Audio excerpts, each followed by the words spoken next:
Olá pessoal, você já parou para pensar que os neoliberais, os anarcocapitalistas, políticos como Bolsonaro, Tarcísio de Freitas e outros tantos que estão soltos pelo Brasil, eles são fissurados pela agenda de costumes. Mas por que será que isso acontece? Não saia desse vídeo que depois da vinheta nós vamos tentar sondar e entender o porquê disso.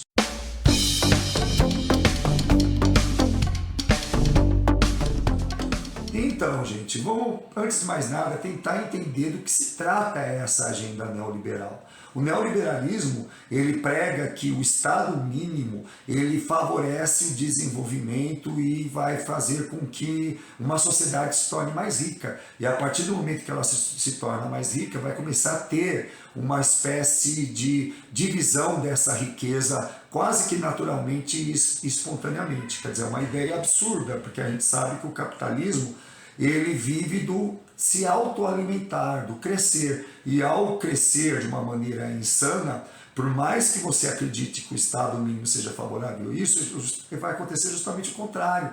O Estado mínimo representa dificuldade de acesso a serviços como saúde, educação e, por vezes, segurança. E também coisas como, por exemplo, a moradia, né? A questão habitacional. Mas essa insanidade, ou pelo menos eu entendo dessa maneira, a insanidade neoliberal, ela vai nos levando a isso. E numa escalada ainda superior, você vai ter o que? Os anarcocapitalistas, aonde você acredita que esse Estado, não só mínimo, praticamente inexistente, quase como um ente fantasioso que não tem o braço para alcançar nada, e essa ausência do Estado vai permitir um desenvolvimento, né? Principalmente hoje, depois que nós tivemos essa experiência sinistra com o bolsonarismo, das milícias, né? As milícias seriam um exemplo disso, o Estado se tornando tão mínimo que as milícias começam a administrar questões como desde a gatonete, gás e por aí vai,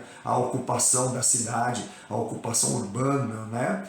E essa é a agenda. Então você reduz o Estado, você diminui o Estado, você privatiza, você enxuga a máquina e faz o Estado muito pequeno ou praticamente ausente, e isso vai fazer a sociedade crescer e se desenvolver.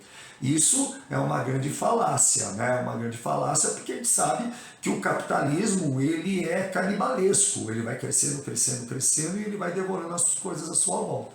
Então, a partir do momento que você tem uma agenda dessa, e você tem o povo, o trabalhador, e você começa a perceber que esse mecanismo neoliberal e anarcocapitalista vai destruir os sindicatos, vai destruir os serviços públicos, vai fazendo o trabalhador perdendo a sua consciência de classe, vai tornando o pobre, em resumo, cada vez mais desunido. Você precisa ter um discurso que agregue, que atraia as pessoas. Então você vai partir para onde? Para essa questão do conservadorismo. Você vai pegar a agenda de costumes. Como você sabe que há uma minoria sociológica e, por vezes, na maioria das vezes, numérica, né, tirando uma questão de quando você vem com machismo e que você está massacrando mais do que 50% da população, já que um pouco mais de 50% da população é composta por mulheres, você parte dessa mágica, né? Você vai pegar aí uma população em torno de uns 10%, que é a população LGBTQIAPN+, e você vai, vamos dizer assim, perder boa parte desses eleitores, porque por incrível que pareça, você tem eleitores da comunidade gay que continuam apoiando esse tipo de política, que se seduz pelo discurso da meritocracia, achando que se eu me esforço, se eu sou capaz, eu chego lá, então eu não preciso ter consciência de classe, né? Porque agora eu estou numa economia uberizada. Eu sou empresário de mim mesmo, eu me vendo, né? E com isso eu me coloco na sociedade. Então você consegue captar uma grande massa e até mesmo algumas pessoas dessas minorias e de uma maneira fantástica, inclusive na condição das mulheres, quando você se revela machista, você consegue pegar, inclusive, uma parcela muito grande de mulheres, tendo em vista as últimas eleições. A gente viu uma grande quantidade de mulheres que votaram em Bolsonaro e políticos escrotos, como é o caso de Tarcísio de Freitas e outros tantos por aí, né? E você vai ter também gays, lésbicas, até mesmo transexuais, travestis, votando nesse tipo de ser que simplesmente vai se apegar no conservadorismo. Agora, o conservadorismo, ele se revela na prática uma grande falácia, né? Por que disso? Se a gente for começar a observar de perto, muito perto, nós vamos começar a perceber que esses seres que se dizem conservadores, não digo todos, mas uma quantidade muito grande deles, inclui-se aí pastores, políticos conservadores, você vai começar a perceber que são criaturas que têm uma vida totalmente torta, não precisa ir muito longe. Bolsonaro se diz conservador, já teve não sei quantos casamentos, né? Você tem aí boatos da sexualidade de 2 filhos dele, o Carluxo e o outro lá que tem cara de lhama, o Jair Renan, também, vamos dizer assim, envolto em boatos relacionados à vida sexual deles, que eu sou sincero, né? Seria relevante se não se tratassem de políticos que dizem que se uma pessoa for gay, uma criança for gay, é só dar umas pancadas, bater nessa criança que ela cria jeito de macho, né? Ou outras falas horrorosas, ou como quando Bolsonaro vem em público e fala que a mulher tem que ganhar, ela merece ganhar menos do que o homem porque ela engravida, e isso traz prejuízo para o patrão. Então, você começa a perceber que esse discurso conservador, na verdade, ele se baseia em todo o discurso desse pessoal da direita, que está muito mais para a ultradireita do que a direita, né? Não só os neoliberais, que passam a se tornar coisas light perto de figuras como os bolsonaristas, aonde você começa a perceber que existe essa nuvem de fumaça. Enquanto as pessoas estão preocupadas com o aborto, estão preocupadas com o casamento gay e etc e tal, elas não estão preocupadas, por exemplo, com a reforma da Previdência, onde você vai trabalhar mais e com o cálculo que vai ser feito na sua aposentadoria, você vai ganhar menos do que ganhava antes. Então, quando você fala em, se a gente não reformar a Previdência vai dar um calote, então a gente tem que entender que, na verdade, já está sendo dado calote, porque a reforma da Previdência já é um próprio calote.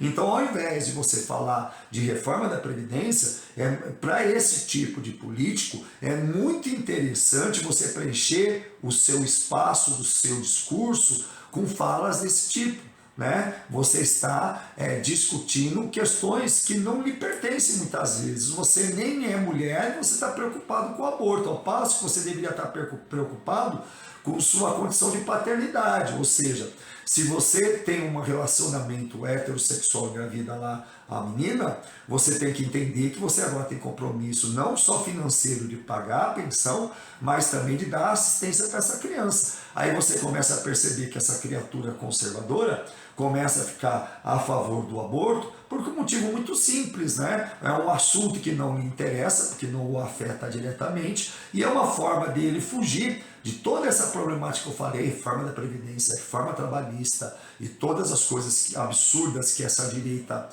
horrorosa tem feito nesse país, que vamos dizer assim, reduzir toda a seguridade, toda a rede de apoio social que o Estado tem que dar para as pessoas, né? Porque é disso que se trata. Se você fica velho e não pode mais trabalhar, o Estado vai ter que te bancar, né? Isso é óbvio, e tem que te bancar com dignidade. Não adianta você falar, não, porque a Previdência não tem condição de te bancar, agora você que se lixe e vai atrás de previdência privada. Não, você fragmenta a consciência de classe, né? E você joga esses itens no debate, que é para você não falar sobre isso. Mas tem uma coisa que a gente tem que ter noção nessa conversa toda, é de que desde que o mundo é mundo, estou exagerando, né? Vamos aqui se apegar um pouco naquilo que dizia Foucault, né? Desde a ascensão, e quando o capitalismo se fixou e a aristocracia ela entra em decadência e a burguesia ela se impõe como na classe dominante, ela tem necessidade de justificar seus privilégios. A aristocracia justificava pelo seu sangue, que ela dizia que era azul, ou seja, de berço. O meu avô, meu bisavô, meu tataravô eram nobres, eram superiores, portanto nós temos privilégios.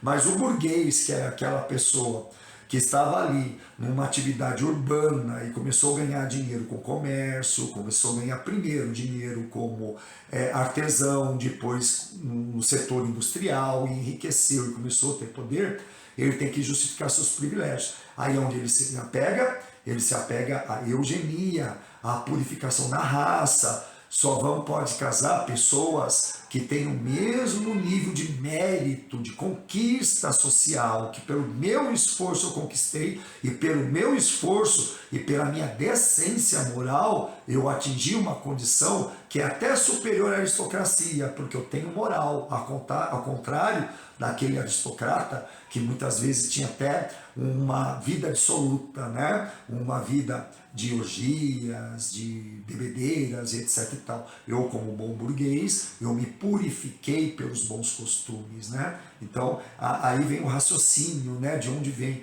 Então, desde que o capitalismo se impõe essa ideia meritocrata e de pureza, de purificação pelo seu esforço. Eu vou me esforçar para me purificar, eu vou controlar com quem eu caso, eu vou controlar para quem eu passo meus genes, para eu ter essa purificação, ou seja, um processo de eugenia que é a cara dessa burguesia que ascende por meio do capitalismo, né? É o que vai ficar e é o que vai prevalecer nesse discurso. Aí você pode perceber, o discurso da ultradireita é o discurso moralista. Só eles têm moral, só eles são honestos, só eles são incapazes de roubar, e eles, por terem supostamente um casamento dentro dos moldes cristãos, onde é papai e mamãe, eles são puros, eles são superiores, e eles conquistam as coisas por conta dessa superioridade. Tudo falácia, tudo falácia. Você vai começar a olhar, você vai perceber que a maioria das violências domésticas, que envolve inclusive a questão de violência de ordem sexual, inclusive com crianças, né, pré-adolescentes e tudo mais, é cometido no âmbito familiar. Às vezes o padrasto e não raramente o próprio pai, ou às vezes a mãe, uma situação até mais rara, mas acontece. Aí vem a falácia. Se você começar a observar, vai perguntar para as transexuais que vivem de prostituição. Quem são os clientes delas? Homens casados. Então não se iludam, tá, gente? Esse papo de que o moralista de ultradireita, ele é uma pessoa pura, etc., é uma jogada antiga. Você não deve se abater. Por isso que eles gostam de legislar sobre o aborto. Por isso que eles não aceitam a questão da união civil entre iguais. Apesar de que eu acho que nós, no movimento LGBTQIPA+, e muitas vezes boa parte da esquerda, tem culpa no cartório. Vou fazer depois, mais para frente, um vídeo onde eu vou falar de esvaziamento de agenda. Eu vou falar um pouco do movimento negro, apesar de eu ser branco, mas eu me sinto na obrigação de falar, já que o movimento negro está aí presente, atuante, e está cometendo erros e não aceita que a gente fala dos erros deles, não. E eu vou falar dos nossos erros da comunidade gay, no tocante, quando a gente vai falar dos nossos direitos, uma questão da união civil entre iguais. Observe que eu não estou falando casamento, certo? Porque eu não quero qualquer vínculo com a questão religiosa. Tudo bem, pessoal? Até mais, até o próximo vídeo. E não esqueçam, por favor, dá um like, se inscreva no nosso canal, prestigie o nosso trabalho. Aqui você vai encontrar opinião política, e etc e tal. E até mais. Deixa eu desligar porque não sei se está dando para ouvir, mas eu tenho um vizinho aqui na frente que é um escândalo só e estão gritando pelo corredor e está me atrapalhando fazer o vídeo. Ó, beijos e abraço.